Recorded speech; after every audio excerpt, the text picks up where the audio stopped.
Hey, and welcome to another episode of Trash Fire Tales. My name is Beckett, and I'm here with Jenny Hey. and Thumin. Hi. Hi, how you doing? Thank you for joining us. Thank you for having me. I'm glad that I get to be a part of this amazing podcast. Recently, I kind of had to start having a look at the Nikocado Avocado stuff with his, I guess, conclusion to his latest villain arc section. So for those that don't know, Nikocado Avocado is a mukbang creator. He's been around YouTube for a very, very long time, started in the vegan community, and has been through a range of controversies. But recently, he came out having lost all the weight that he'd put on. He was quite a chunky guy.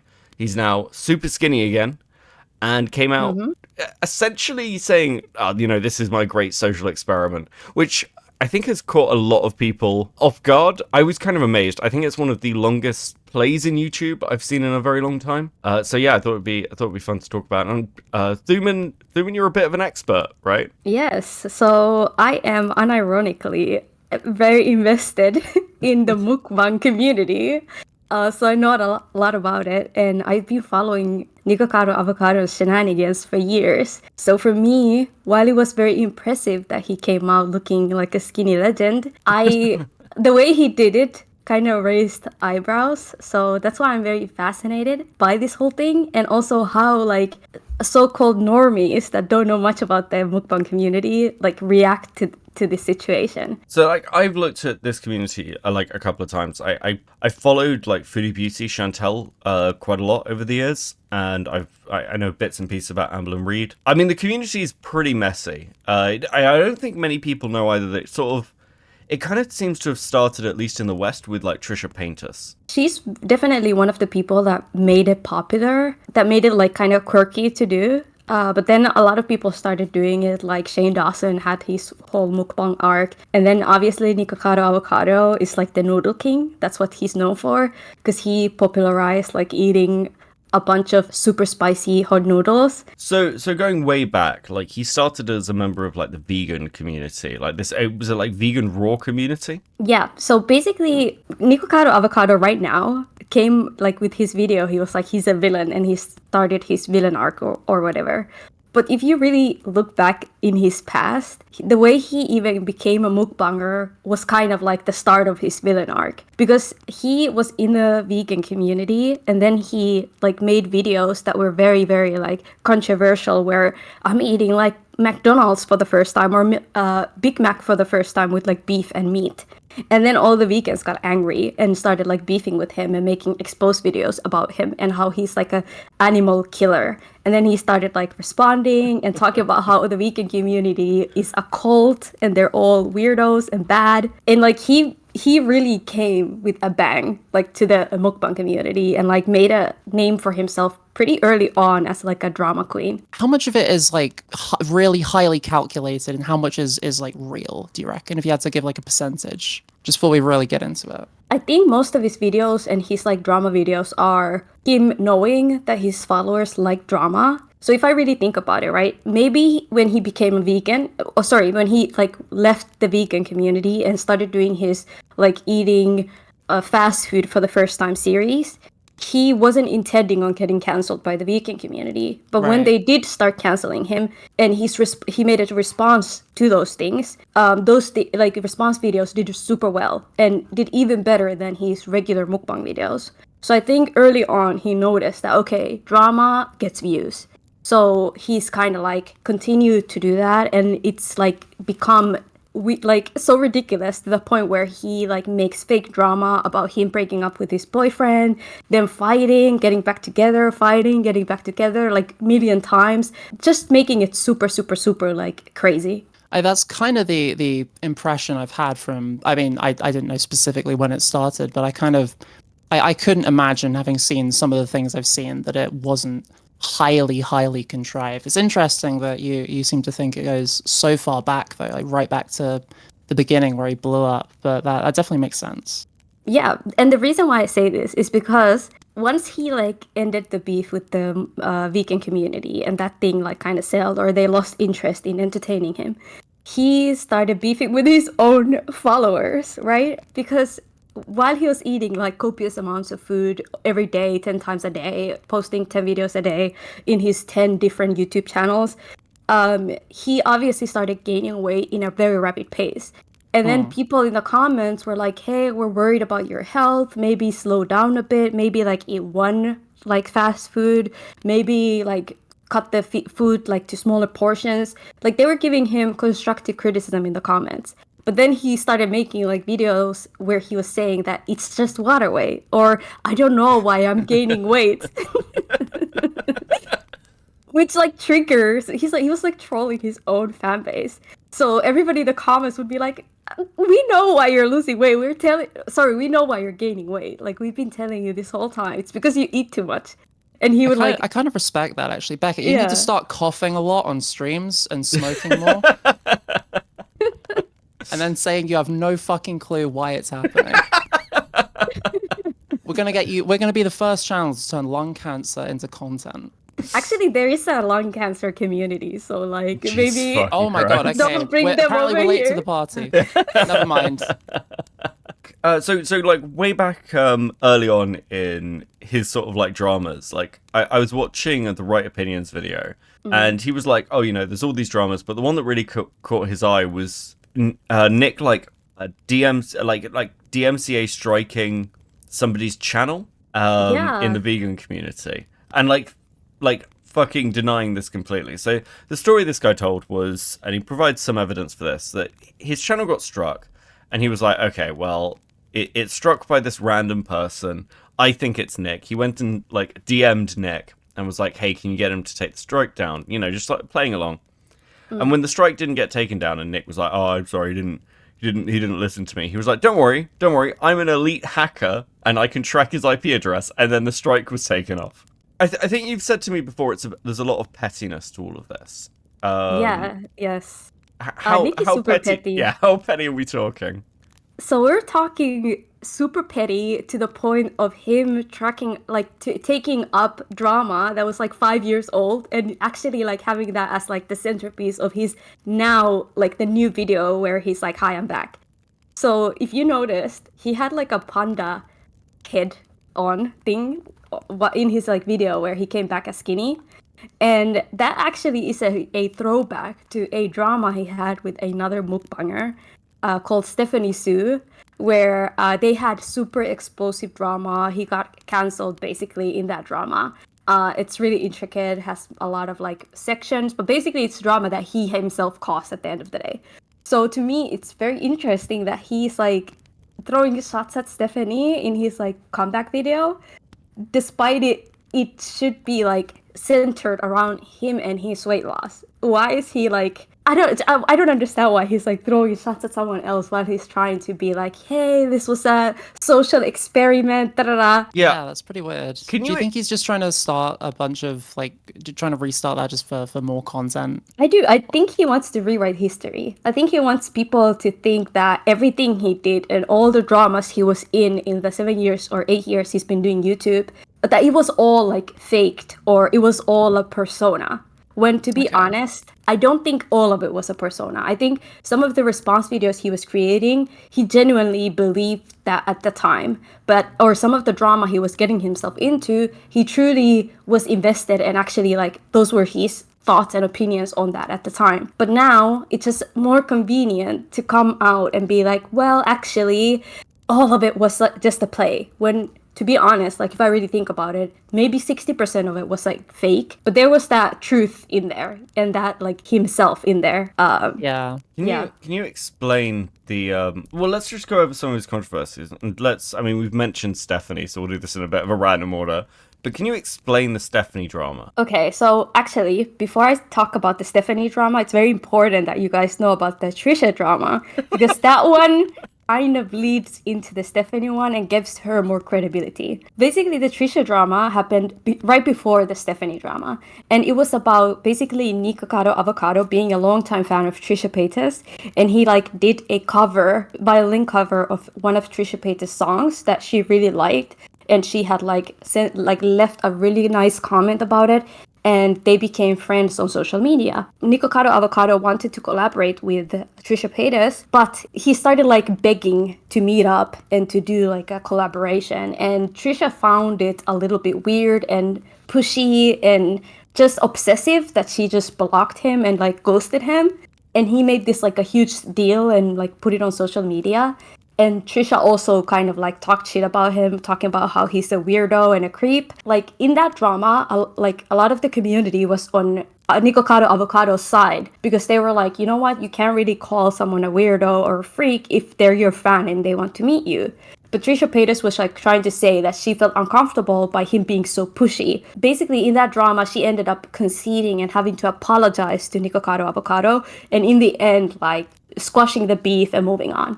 But shortly after, Nikocado Avocado started doing like mukbang videos with another YouTuber called Stephanie Sue, who was a really, really big mukbanger at the time. Now they do like true crime content, which is, in my opinion, pretty good. But back in the day, she did mukbang.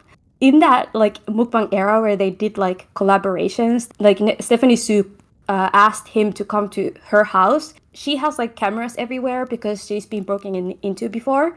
And from the cameras, like she noticed that while she went to the bathroom, Nikocado Avocado started taking pictures of her house, like a lot of pictures.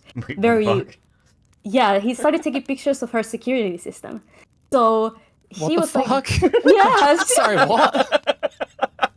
yeah, he took pictures of her security system. And after he went home, he asked her, he was like, hey, what security system do you use? And she was like, what? She was very confused about that. And it started putting like a lot of red flags in her head. And the next day, she had like a collaboration with Nikocado Avocado and another YouTuber called Zach. And while they were like doing this mukbang thing, Nikocado Avocado tried to get Stephanie Sue to talk about a current drama that was going on in the mukbang community regarding another big mukbanger that was getting canceled at the time.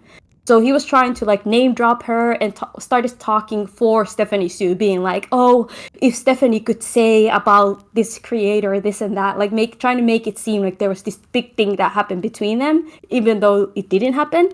And then Stephanie tried to like tell him in a nice way that I don't want to talk about this, like just drop it. But he kept like trying to push her and like being pushy, trying to get her to talk about it. So she faked a call with her dad in Korean and she left recording early because she felt really uncomfortable by Nikocado Avocado. Once she went home, Nikocado Avocado basically like got super angry. He exchanged really nasty text with her being like, why are you a fader, da-da-da. Like you shouldn't like leave us, da-da-da. And then she basically was like, hey, I really didn't like that you tried to make me talk about another creator, even though I told you I don't want to talk about it. I just wanted to eat food with you guys. You're trying to make this all about drama. And also I feel uncomfortable that you like took pictures of my house. He basically was like, went on his Instagram and started like posting about how he's gonna expose bitches because he can't stand them being faders. And he went on to the club with his friends and they started like saying quotes of a text that Stephanie has sent him, like a specific word or thing, and they started like saying that over and over and over again to take shots at Stephanie because he was making this exposed video, quote unquote. That's when Stephanie decided to make her video, and she pretty much detailed all of this in there and told the community that Nikocado Avocado is a freak and a weirdo. And she showed like super dramatic clips of her crying and being super like distressed. Didn't she? She showed one from her living room where she's like having like night terrors or something. Yeah, like, yeah. One of the criticisms people have given Stephanie Sue regarding that trauma is how she had mentioned her own like sexual abuse story and how she said that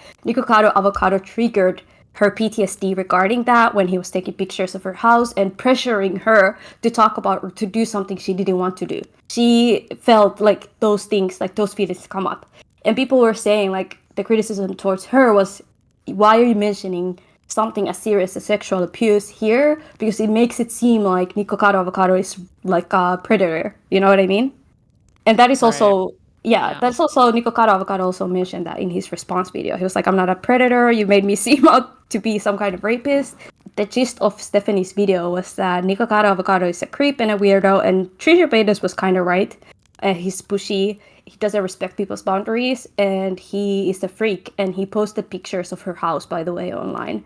Oh, you posted those pictures? Yes, and her Stephanie Fucking Sue's what? actually, yeah, her current the security system she had was showing in the video, like the name of it and everything. And he posted those on her Instagram because he was like, I didn't take weird pictures. I just wanted to know like what security system you had.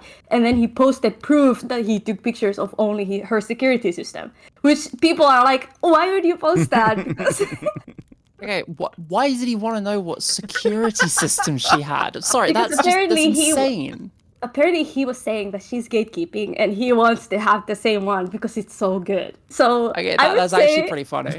yeah, it's crazy. It's crazy. So I would say that was like the turning point in the Nikocado Avocado drama where everybody and their mamas like turned on him because now half of the people were thinking he's a predator because all they remember from that video is that Stephanie Sue was crying hysterically and that she was getting night terrors because of Nikocado Avocado.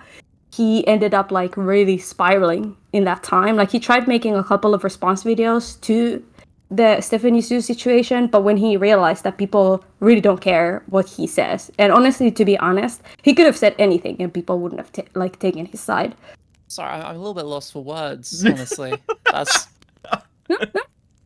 Listen, it's crazy because immediately after this drama, he had a drama with another like British YouTuber called James Marriott. Is that like someone you guys know? Yeah, I know Marriott. Yeah, and people are saying that he's like sexually harassing James Marriott because he said like some comments about his appearance and how he would like to be with him or something.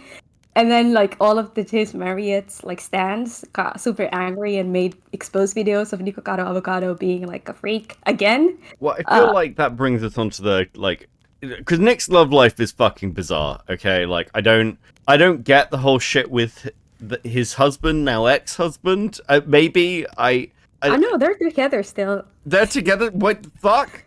I Yeah, thought they they're broken together. up. They're going to go strong.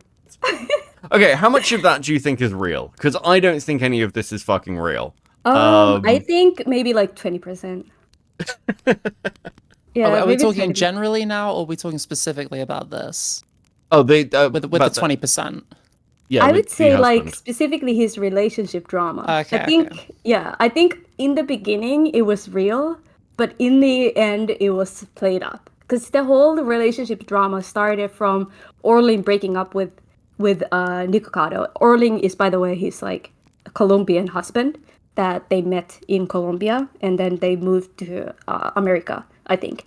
Basically, he left Nikocado Avocado because he was cheating on Nikocado Avocado was cheating on him, and he made a whole video crying about it. And this was back in like very early vegan era where he was just like getting off the vegan thing, and he made a video crying, being hysterical. I'm pretty sure he wanted Orlin to see the video, and a lot of people were like on his side or trying to like also like criticize him, being like, hey, maybe don't cheat on your partner, like maybe don't also cry on the internet, trying to like give him advice. But at the same time, he got a lot of like supportive comments too, and in the end they got back together. So I think again, this is one of those things where he noticed how much engagement he can get from talking about his relationship issues, and then he just like continued to make it crazier to the point where they're beating each other up while eating spicy hot noodles, and then like crying and breaking up and coming back together and having a wedding in front of mukbang,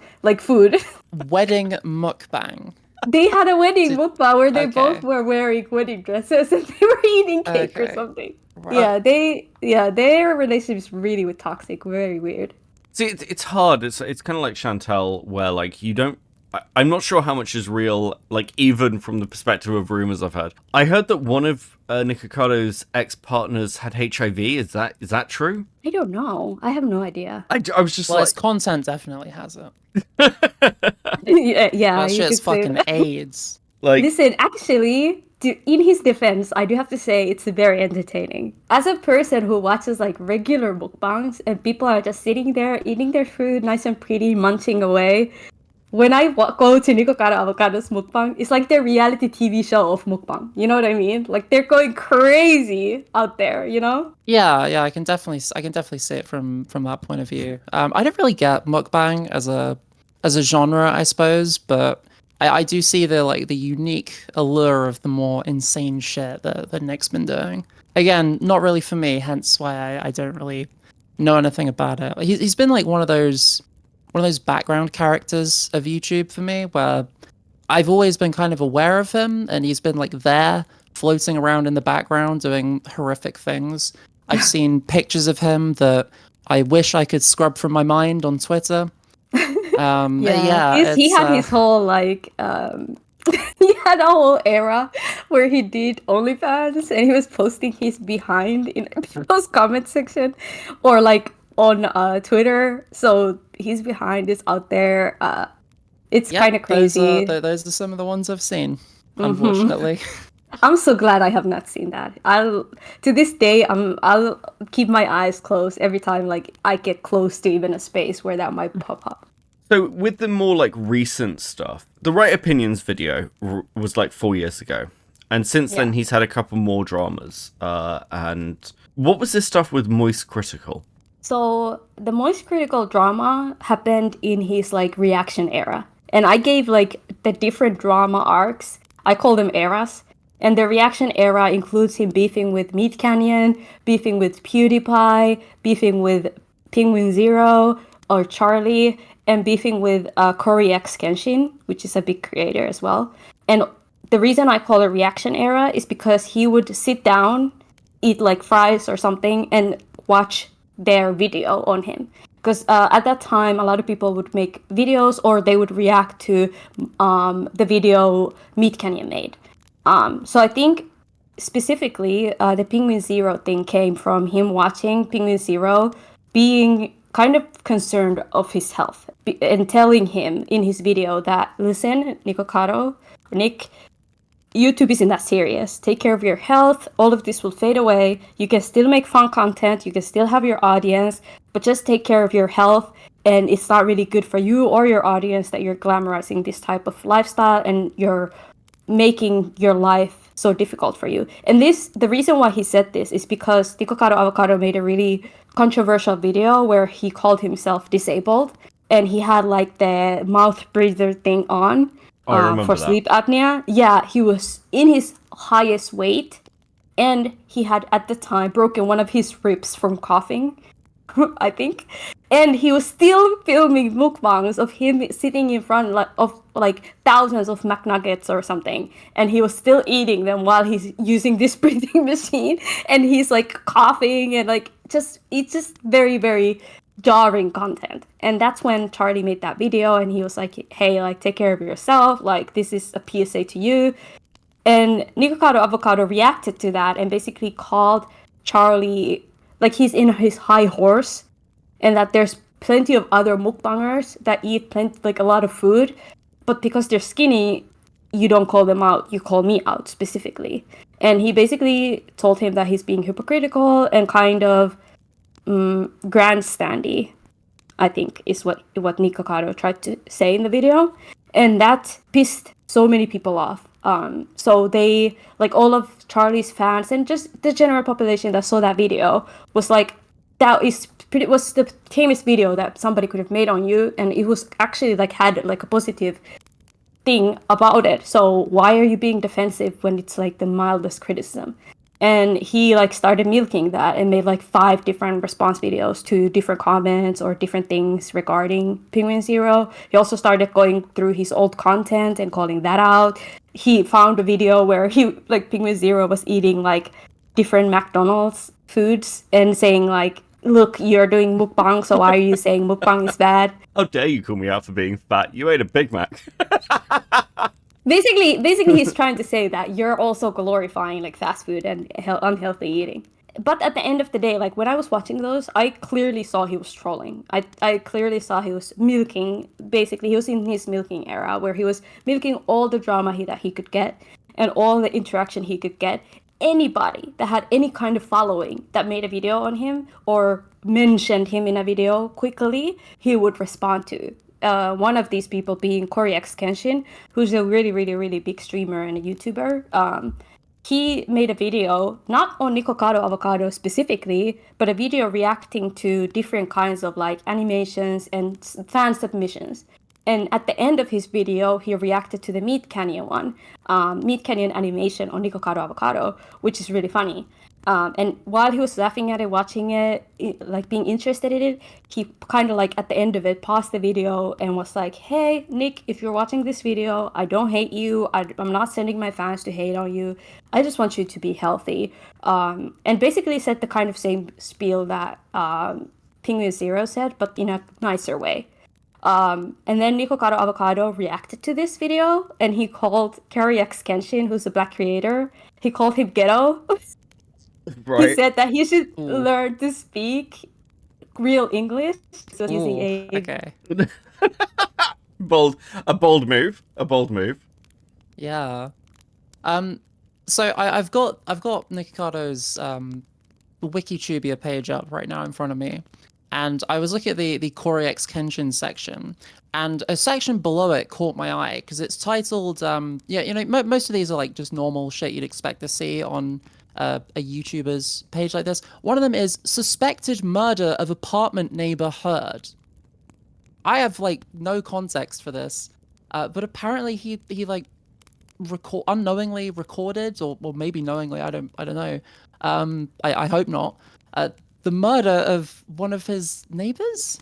Yeah. I never heard of this. Okay. Yeah. This might just be like someone trolling on Wikitubia. I have no idea if there's like anything to this. Hold on. But, let me Google it. Let me hold on a second.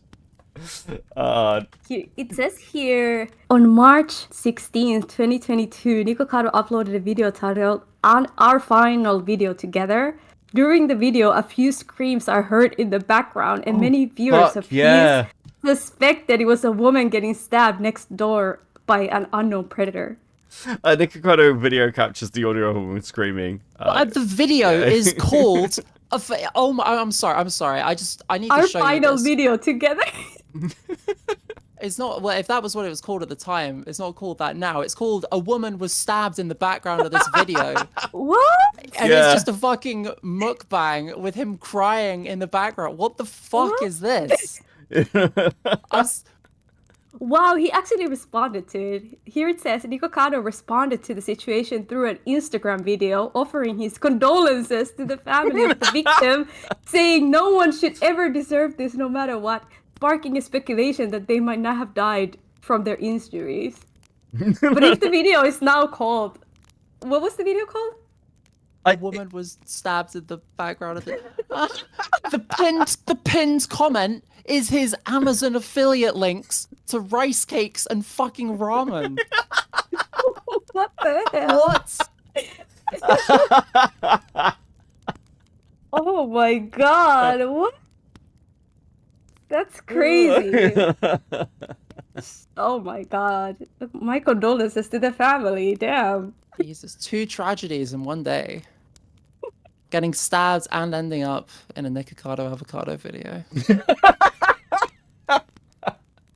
Most of the dramas he's been in are like self-created dramas, self-inflicted dramas. It's not like he's just minding his own business and people take shots at him most of the time. Obviously, like there are some videos where, let's say, the first time PewDiePie reacted to his video or mukbang in general, he did mention Nikocado Avocado. That was in 2017 or something. And Nikocado Avocado took that really well, and he reacted to that video, but he didn't like milk the situation. He kind of was like, yeah, I know mukbang is toxic. I'm not gonna do this until like I'm gonna only do this until I turn 30. Like, I'm just doing this for the fun of it. He basically said that and gained a lot of respect for that. But it's interesting that in 2022, PewDiePie reacted to Nikocado Avocado again. And this was like the video where he was like at his lowest. His response to PewDiePie this time around was very like completely different. And basically like he was calling him out. He was like fighting everybody. He even actually, fun fact, he even responded to Candace Owens. Wait, what? Oh my god. Yeah, that's such a weird like crossover. This episode was almost about Candace Owens. Completely unrelated, but... Oh, for real? That's crazy. Yeah. We've been looking into her a lot. Yeah, so Candace Owen has like her own podcast, and she talked about the harms of mukbang, and she used Nikocado Avocado's thumbnail as her like thumbnail for the video. And she had talked about mukbang. She used him as an example because he was like the best example to use at the time. And he made like a year ago, this is 2023, I think. He made a response, or maybe it was like the end of 2022. He made a response to her, basically calling her ghetto too, and also like talking about how she is wrong and basically like saying that mukbang should be a good thing and people should be able to do what they want, defending it. So to me, it's interesting now that he like lost the weight and is skinny again. Suddenly, like, people should do mukbang like it's supposed to do and in a healthy way and not eat themselves to death. Like the tune changed completely. Do you think he has like an audience capture target kind of thing, or do you think it's just like whoever's outraged at the time? He definitely has his own like cult fan base that is always there, that always watches his videos. The best way I could describe it is like the Amberlynn Reid kind of followers, if that makes sense. Like they're tapped in, they're interested in her life, they always watch her videos. Whether she does good, whether she does bad, they're always there. And then there's videos that go viral and videos that don't go viral. And then there's, I would say with Nikocado, it's like 50-50. 50% is like his core audience that always watches his videos no matter what. And that's like 100,000 maybe people that do that always click into every video he posts, whether it's his 10th YouTube channel or his like the regular one, because he has multiple YouTube channels that he posts sometimes daily, and people still watch those videos and they do really well. He also taps into the mukbang market, which is just normies, and I would say that's like I'm technically a part of that community where, you know, just people who like to eat while they're watching other people eat, that just like mukbang in general. If you know why mukbang is so much, why people get joy out of mukbang like I do, then you understand. You know, he gets into the algorithm. You just want to see him eat and slurps noodles, so you just click on his video. But because he does like so many videos, some of them are just normal mukbangs, and those videos usually like do really well outside of his like core audience, if that makes sense. But there's something like weirdly unique about Nikocado. When you look at Amberlynn Reid and Foodie, they've kind of gone through these stages of, I'm going to go on weight loss journeys, I'm going to get healthy, I'm going to do this, blah, blah, blah. And the people who support them become their biggest haters and A-loggers. And they've spawned the Gore World community, which is, frankly, fucking insane. I mean, it's actually much more crazy than, you know, Foodie or Amberlynn drama. That doesn't seem to have happened with Nikocado. His biggest attractors and A-loggers seem to be from not his fan base or former fan base, but actually just other people's fan bases who he's fought with, which is actually kind of unique. Yeah, I agree. I don't know if I'd refer to Nick as a lolcow. I know that people have, but I actually don't think he is. He's I think he's more of an entertainer, to be honest. I think he's surpassed that name, or that. I don't know if he's gonna go back to that later, but I feel like he can be put into that because he is a performer. I don't know if he used to do like theater or something. Maybe I know he's really good at violin. But it's like a prodigy. Like Nikocado character is absolutely amazing, and it's very entertaining, and he's super charismatic. And when you watch some of his videos, even when he's eating and talking about like the current situation in the world, you find yourself caring about what he has to say. When it's really not the same case if you're watching an Amberlynn video, like she's talking about something you really don't give a damn. You know what I mean? You're just there for the comments. But for him, you're there for him, if that makes sense. Because he is very charismatic, he does interesting content sometimes, and he does skits. Like he does a lot of skits, super cringe, you know, compilation videos. He really much like plays up the mukbang stereotype of what a mukbanger is. Like I think he's like found a way to become kind of in the same sector as who Trisha Paytas is, if that makes sense. Like uncancelable. I wouldn't call Trisha Paytas a lolcow either, even though she has a lot of people that log her and like hate her, but she still knows is kind what of she's like doing. Yeah, exactly. She's like fully aware of. Yeah, I mean, I spoke about this on another show I do, which I'm just fucking on Internet Explorer's podcast with with Diesel about Trisha, and it's like really obvious when you go over Trisha's history that you're like, oh, okay, yeah, she knows. This is what she wants. She's always wanted to be famous. She's always been a performer. She's just found the angle at which to do it. Yeah, and I think Nikocado followed in her footsteps because she used to be a super big fan of her. So that's why he was super hurt when he had drama with her, which was again kind of low-key self-inflicted because he made it public when it didn't have to be, and tried to pressure her into meeting him publicly and shame her for not doing that. But that aside, yeah, I think he kind of is like in that section. Like he's kind of like Shane Dawson. He's kind of like that kind of creator. So definitely not a lol cow. And even his own fan base, while they have a love and hate relationship with him, like I don't know how, but his audience loves to hate on him. Like, yes, they've gone to bat for him a couple of times, but most of the time when you look at his comments, like people just be hating. They're just there to hate. And now nobody really wants anything to do with him, or to do content with him. Until he finally like revived his image by working with Oompaville. And that really rehabilitated his image to others. And he got like gained a lot of respect back that he lost from even his own community. And they now like understand more that what he's doing is kind of like an act. And they're tapped in that way. Rather than before, they weren't sure if he's just super crazy or if this is an act. Talking about like the last 2 years, Nikocado, about 2 years ago now, released a video saying he was the villain of YouTube. He's always 2 steps ahead.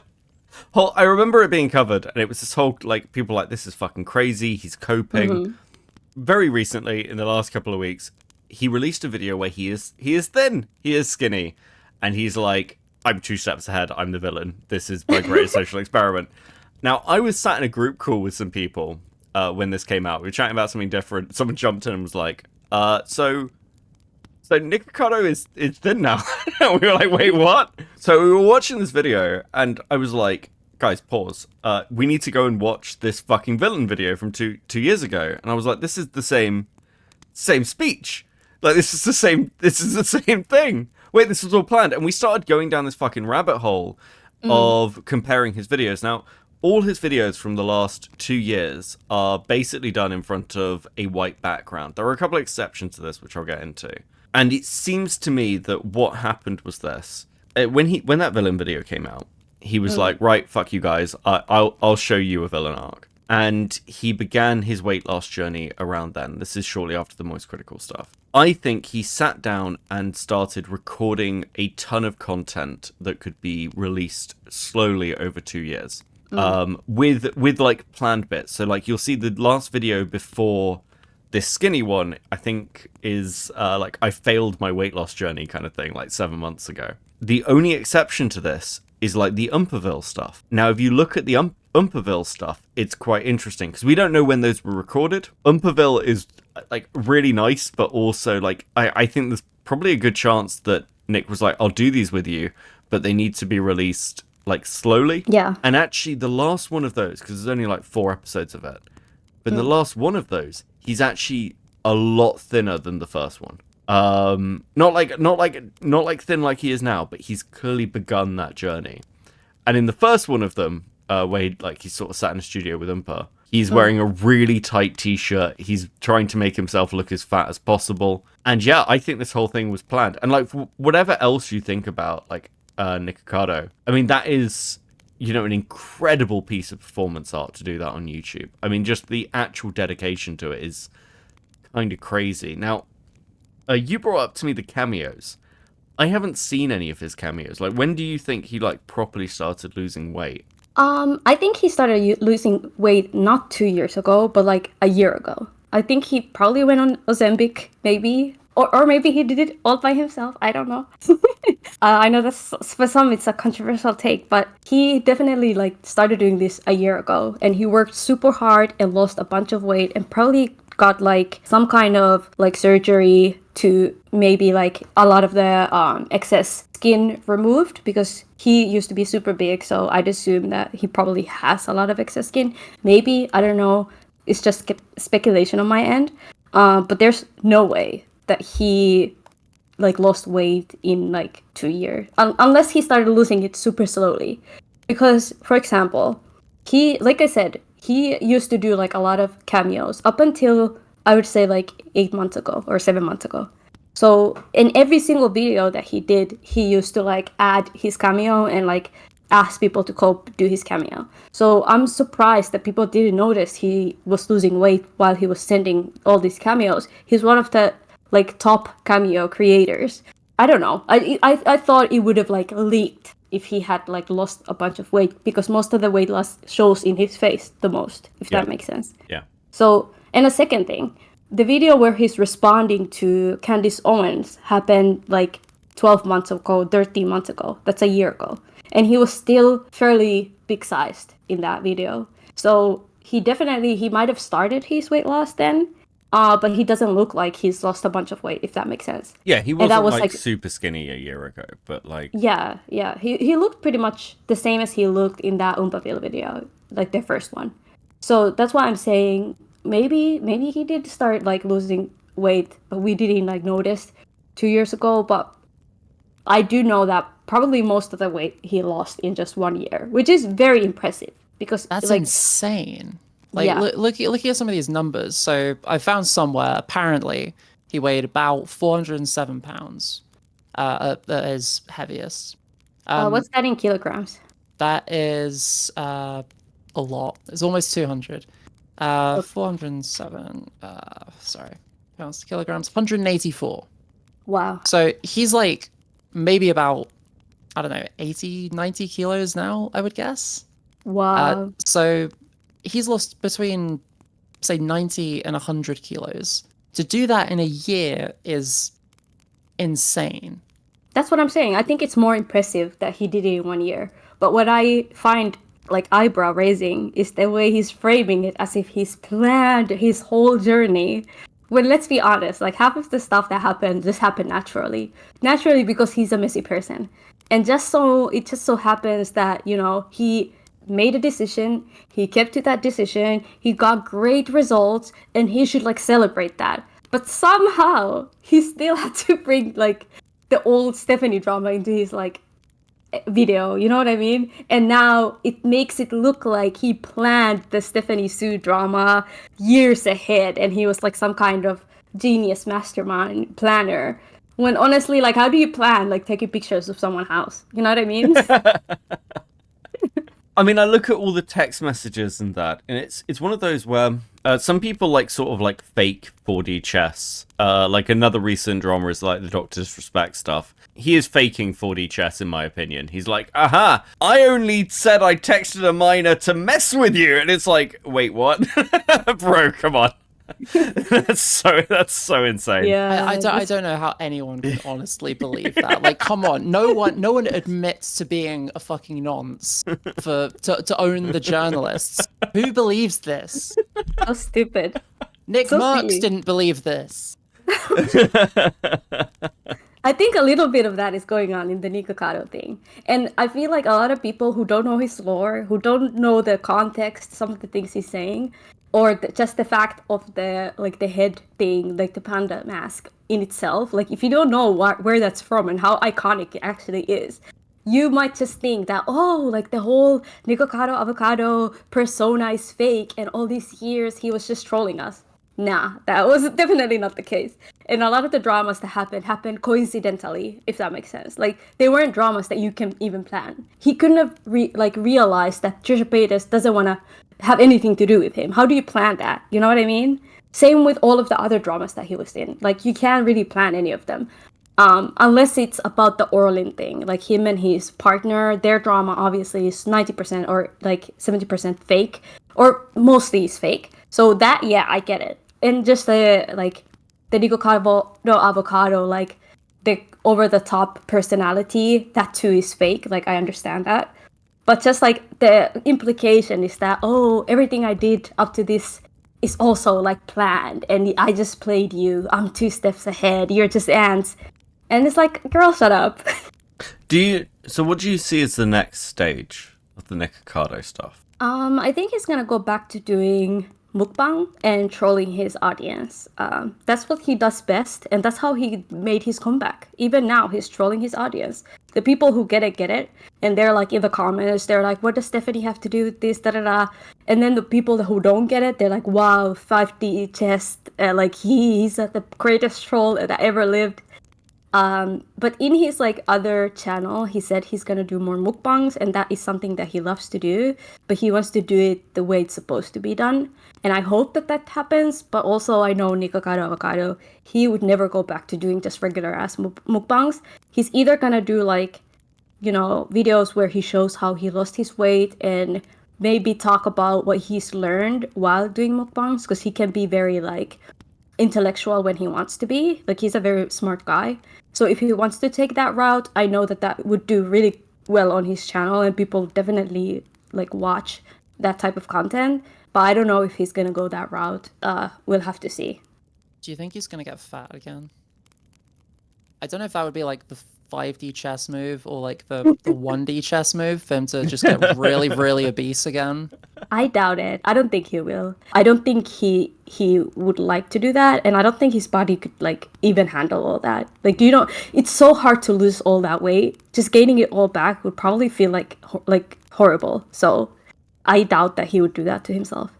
Yeah, that seems not worth it. Yeah. I would does see any that of this as no seem harm. worth it, Becca? I mean, Does any of it... Okay. Honestly, to be honest, to be fair, I do have to give it to Nikocado Avocado. He made loads of money during this time. He posted like, when I tell you, he has like 4 or 5 channels. He posted on his channels consistently like 3-4 videos a day. All of the channels. That's like 10 videos. That's 10 meals that he eats a day, basically. And this is daily. He only now, like recently, the last year or so, he started slowing down the content he was posting. But I'm just saying, like, he was doing a lot. Like, he was eating a lot and he was posting a lot. He was grinding YouTube, making the most, like, milking the most out of it. Whatever drama that happened, he was out there doing it. He even called his own audience like poor, and that he was like rich and everybody looks like ants. Like, he was doing anything possible to gain as much views. Like, when people say that all publicity, like there's no bad publicity, for Nikocado Avocado, that was his thing. Like, he doesn't care if people hate him or love him. He just wanted views. And he got the views, right? He got the views, he got the fame he wanted, and he became so rich that basically if he stopped doing YouTube right now, he would be set for life. So, unless he like spent all that money on something. But I doubt that that's the case. So, my thing is this. He is definitely a genius because he played the YouTube game and he won. And now he got like back to his regular self, and people still respect him. Like, most people still respect him and are looking forward to what he has to do next. So low key, like, I think he's one of the greatest trolls on YouTube, to be honest. Yeah, I can definitely respect the game. And he's clearly pulled off something that very few people could ever accomplish. I don't know if I could ever imagine doing something like that myself for it to be worth it, Do you think you could do this? No, I get heartburn if I eat like a whole pizza. Yeah. How about you, Becca? Do you think you could pull this off? Well, I am actually in real life not a smoker. I hate smoking. This is all part of an elaborate scheme. I saw Boogie. I saw how much money Boogie made from crypto faking cancer. So I kind of figured, I might as well. Oh hell no! What the heck? Nah. This has been really fun. Do you have any like final thoughts? I have like a fun fact. Sure. Basically, mukbang. Do you guys know what it means? No, actually. No. So basically, it's Korean, and muk means eat, food, and bang means PORN. Oh. It means corn So- with a P. Okay.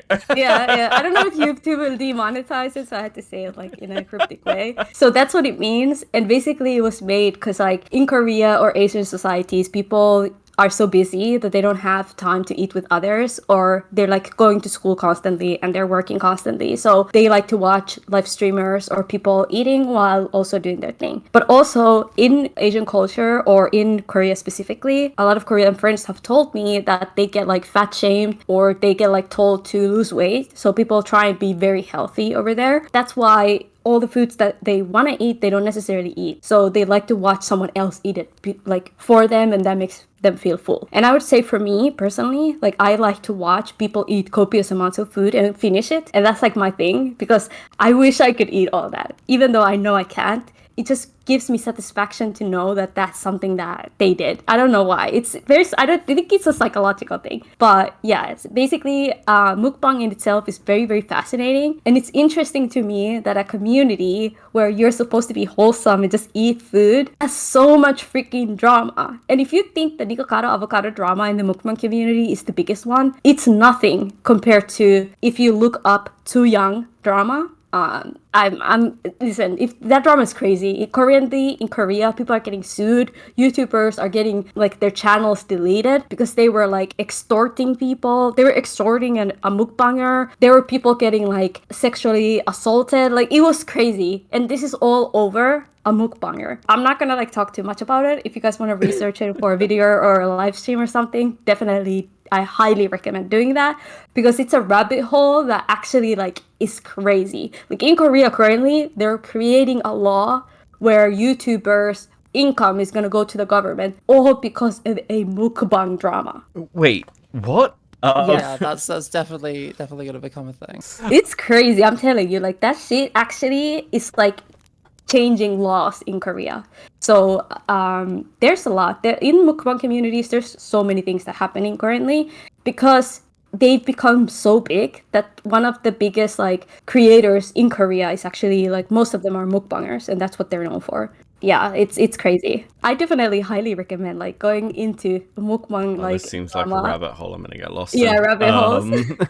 How is something so mundane seemingly the source of so much insane drama?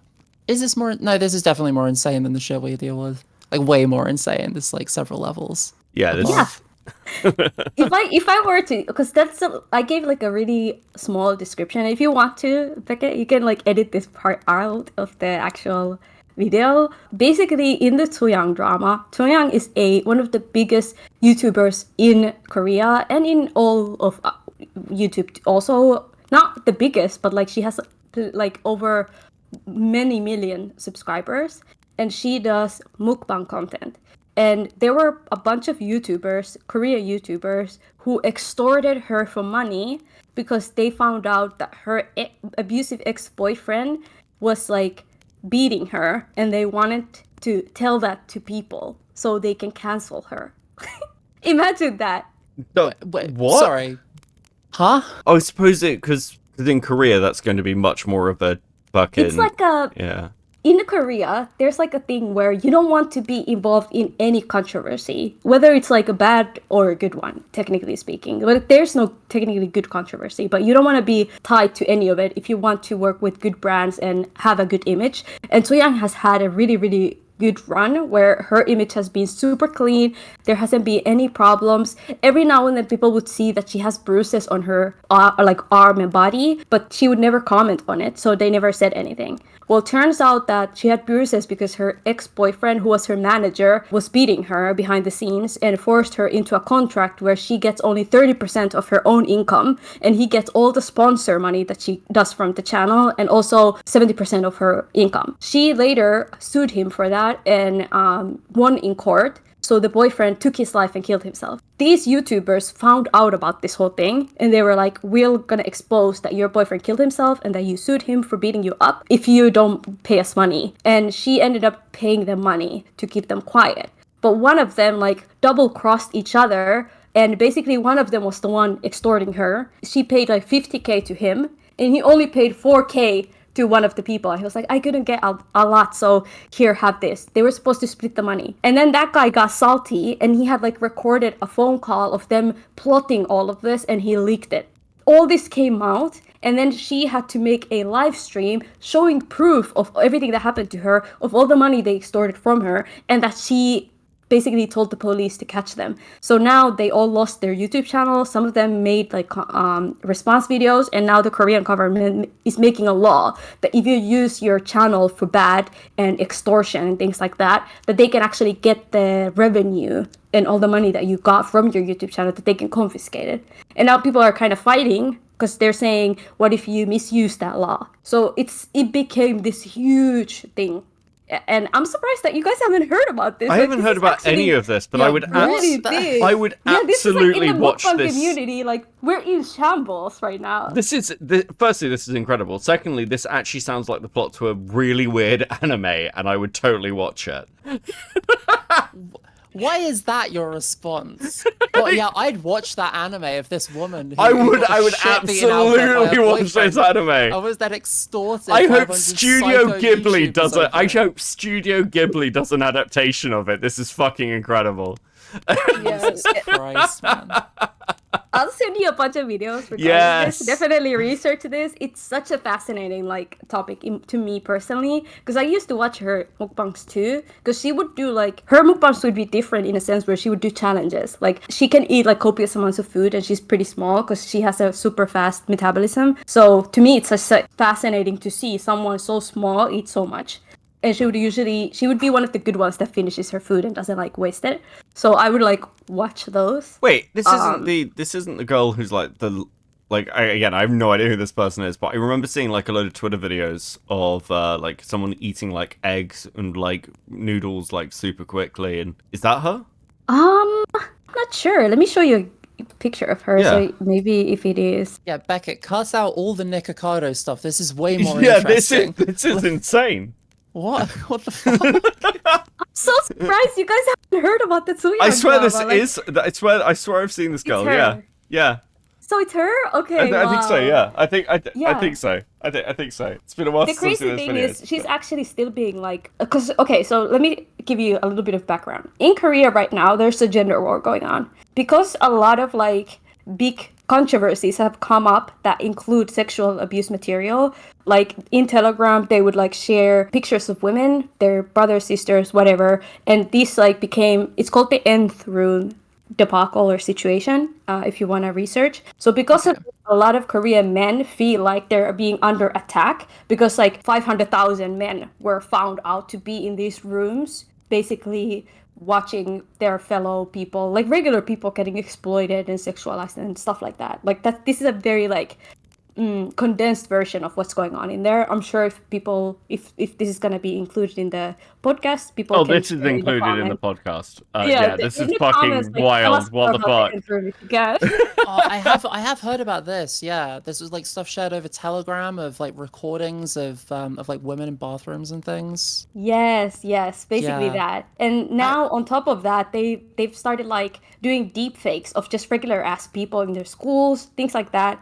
And men in Korea feel like all of them are being seen as they're guilty. So they're highly, highly, highly against feminists in Korea. So if you're a feminist and you talk about women's rights or what's happening in the nth room situation or any other situation that includes women's rights, you're seen as a extremist, basically. And you're seen as unreasonable and crazy. So a lot of women are super invested in this thing, and a lot of men are highly invested in fighting these quote unquote crazy women that are oversensitive or whatever. And because of this, a lot of the things that happened in this thing also, men chimed in on it and saying that, you know what, she's actually in the wrong, because why was she stupid enough to work with a guy who was taking all of her money? Because she said the first 3 years of her career, millions of dollars her ex-boyfriend would take from her. And then people started victim blaming and being hey, why did you even allow this to happen in the first place? Da da da. And most of these people were men. And then there was this big YouTuber, Korean male YouTuber, that made a video basically victim blaming more of Suyang, to the point where a lot of people got angry about it, and now they got their channel demonetized. So that is also a thing. So now it became a gender war in Korea as well. So it's Amaranth but worse, and also she seems more likable. I wouldn't even say Amaranth, because she doesn't do any sexual content at all. Well, that's what I that mean. makes It's sense. because Amaranth had this whole thing with her ex-husband or manager and shit, and it's that. She actually seems wholesome. What the fuck is going on in Korea? Yeah. I swear, a few years ago, I heard about Korea as some like most of the stuff I heard about it was quite nice. Made it sound like a pretty good country. And then Sorry. recently, it's just become an endless slew of dystopic insanity. Okay. So I grew up with a Korean. I lived with a Korean at boarding school for 6 years. He was my best friend. So like none of this is a surprise to me. Okay, everyone is like, Korea is the nicest, most polite country ever. Oh, I'm sure it's just an image thing. Oh, it I'm is. sure It's entirely like, the best way I'd sum up Korea is this: Korean martial arts take about 6 months to learn, and they're all about killing your opponent. That it's like the most efficient thing ever, because like people look at Korea and North Korea, like South Korea and North Korea, as like diametrically opposed, but that's not true. And people get really surprised by this. I remember we were watching some news about North Korea on the news, funny enough. Everyone in the room was like, wow, that's really serious. And my friend just turned to us and went, we should nuke them. And everyone was like, wait, what? We're like 13, 14. It was like, we should nuke them. We should just kill all of them. And everyone's like, okay, dude, like you know, you can't, like, what about innocent people? He was like, there are no innocent North Koreans. You should just kill them.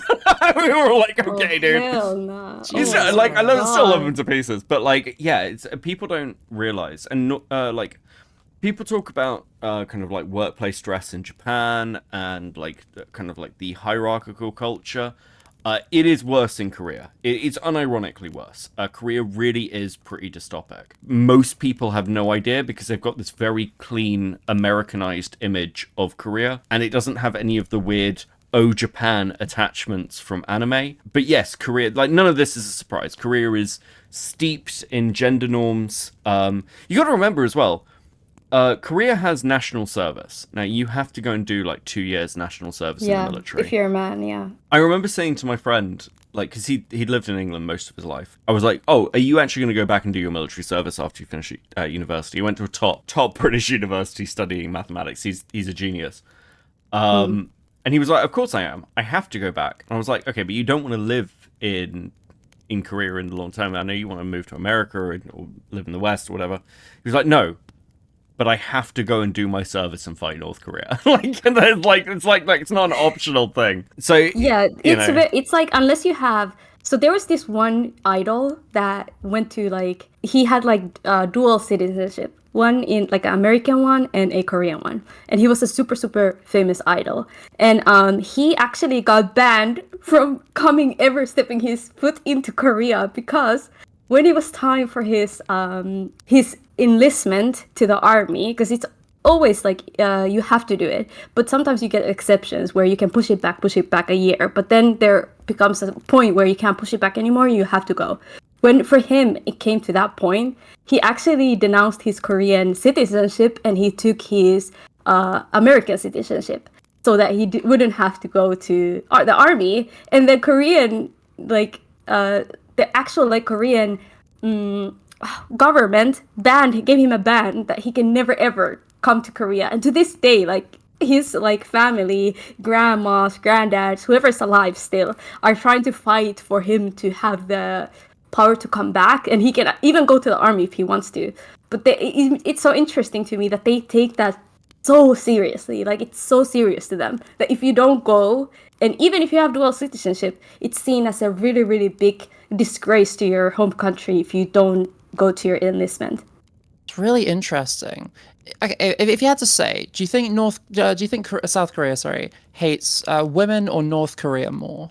If you had to rank it, I don't know. Oh, honestly, North Korea, unquestionably. Back in the day, I was a huge K-pop stan, so for me, like, hearing about all these things that happen in Korea isn't like a surprise, because even their K-pop training system is like really crazy. Like, you would think that if you're a singer or an artist, you would have it easier. Like, people sometimes say, oh, I want to be an artist so they can like have an easier life so they don't have to work as hard. But if you're an idol or an artist in Korea, like, you, from the age of 10 or 11 or sometimes even 9, you have to go train for 10 years, do like any type of training, vocal, dancing, ballet, whatever it is. Like, you have to do all of that, and you have to do your normal school, and there's like a 1% chance that you might be put in a girl group or boy group and you debut. And then if people find out later that you bullied someone in school, you're done. Like, you're gonna get canceled just for bullying. If you bullied someone when you were 12, you're gonna get canceled. This actually happened recently, where a Korean idol that was found out to bully someone in middle school, their whole career that they built over the course of their whole life basically was destroyed, and they had to like get pulled out of their group because of bullying accusations that they did when they were a minor. I imagine there are people listening to this, and I think Jenny might be one of them, who are like, wow, that's crazy. And I'm just like, yeah. I'm like, yeah, of course. Oh Korea. None of this is weird to me. You basically Becca, have to be pretty I think perfect. your friend was right. I think your friend was right, but I think both Koreas. We got it. We got to nuke them both. Sorry for alienating the 5 Koreans who watch this show. No, we love you guys. We know, not all Koreans. #. Well, listen, I asked you for your final thoughts, and that was a complete fucking bombshell. So that was fantastic. That was a hell of a tangent. Yeah, I love a tangent, but that was a fucking amazing one.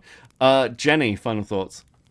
I hope your school friend gets his life dream of Doctor Strange loving himself, riding an atomic bomb down onto Pyongyang, and blowing up every single North Korean. Oh, hell no.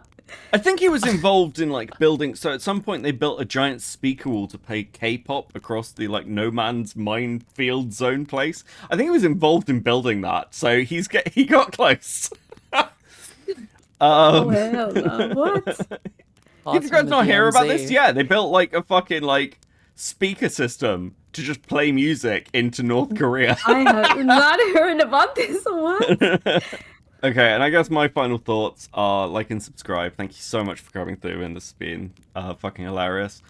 And thank you for having me. Yeah, always. It's been lovely having you on. And if you want to come back and talk about this insane we might do that genre actually in the future, I would love to. There's so many this isn't even it, right? There's so many like good mukbang dramas. And also, if you guys want to know, I'm on art commentary channel or art channel, and I talk about a lot of art drama too. So if you guys want to ever make a podcast on crazy tracers or artists getting doxxed over drawings, I'm definitely here. I actually wanted to. I was going to say one thing I might grab you for is I want to talk about webcomics. Oh, okay. Because there's quite a few that I've sort of been gathering up different webcomics and the artists who draw them. So I might do that. But yeah, your channel will be linked down below in the description. Yay. Go check out Thumin, who is coming back to make more content soon and has a new video out soon. Soon, yeah. I think many Stay people tuned. many people will be excited to see. This has been Controversies and our Trash Fire Tales podcast. I still haven't thought of a decent fucking outro because I suck. Thanks so much for listening, and I hope you guys have a fantastic day, and we'll see you next time. Peace. Bye. Bye bye.